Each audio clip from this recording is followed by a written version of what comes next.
వికారాబాద్ జిల్లా తాండూరు పట్టణంలో MLA pilot Rohit Reddy ఆధ్వర్యంలో అభివృద్ధి పనులు శరవేగంగా కొనసాగుతున్నాయి. చినుకు పడితే చిత్తడవుతున్న రోడ్లతో సరైన డ్రైనేజ్ వ్యవస్థ లేక పట్టణ ప్రజలు నానా అవస్థలు పడ్డ సంగతి తెలిసిందే. విశాలమైన రోడ్లతో పాటు డ్రైనేజ్ వ్యవస్థను పటిష్టం చేసేందుకు కాంట్రాక్టర్లు నిర్మాణ పనులను గత 2 నెలల నుంచి వేగం పెంచారు.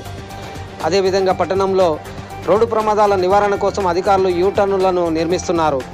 అయితే శివాజీ చౌక్ చౌరస్తాలో జరుగుతున్న రోడ్డు ప్రమాదాల నివారణ కోసం చౌరస్తాను మూసివేసి 30 మీటర్ల దూరంలో యూటర్న్ నిర్మాణం చేస్తున్నట్లు జిల్లా గ్రంథాలయ శాఖ చైర్మన్ రాజు గౌడ్, టీఆర్ఎస్ పార్టీ సీనియర్ నాయకులు ఇందర్చెడ్ రాజన్న, ఎంపీటీసీల సంఘం జిల్లా అధ్యక్షులు సాయిరెడ్డి, టీఆర్ఎస్ పార్టీ మహిళా నాయకురాలు శకుంతల మరియు తాండూరు పట్టణ సిఐ రాజేందర్ రెడ్డి కాంట్రాక్టర్లు అధికారులు వెల్లడించారు. అయితే శివాజీ చౌక్ చౌరస్తాను మూసివేయడంతో వ్యాపారస్తులు, బీజేపీ పార్టీ నాయకులు తీవ్రంగా వ్యతిరేకిస్తున్నారు. రోడ్డు ప్రమాదాల నివారణ కోసం సిగ్నల్ వ్యవస్థను పునరుద్ధరించి శివాజీ చౌక్ చౌరస్తాను తెరవాలంటూ బీజేపీ పార్టీ సీనియర్ నాయకులు పూజారి పాండు అధికారులను కోరారు. రోడ్డు ప్రమాదాల నివారణ కోసం ప్రతి ఒక్కరూ సహకరించాలని అధికారులు వెల్లడించారు.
మీరు